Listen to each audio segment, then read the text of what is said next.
हमारी ऑडियंस भी कम नहीं है, हमारी जनता जनार्दन भी कम नहीं है। और ये स्नेह और प्यार जो आप लोगों ने बरसाया है, लगातार मैं हर आदमी का न्यूज़ देखता हूँ, हर आदमी का इंटरव्यू देख रहा हूँ, हॉल से लेकर जनता का रिएक्शन देख रहा हूँ। तो पहली बार इतने 4-5 सालों के बाद पहली बार ऐसा कुछ देखने को मिला है, तो अंदर से मन बहुत खुश है। हैप्पी हूँ मैं कि आप लोग ने मेरे बर्थडे का गिफ्ट जो दिया है, और ये आशीर्वाद बरकरार रखिए।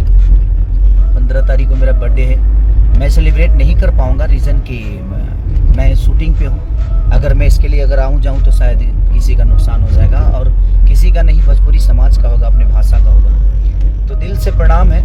और कुछ न्यूज़ रिपोर्टर हमारे भाई बोल रहे हैं कि कोई स्टार प्रमोट नहीं करने आया, तो छोड़िए, कोई बात नहीं, सबकी अपनी तरीका है। मैं प्रमोट कर रहा हूँ।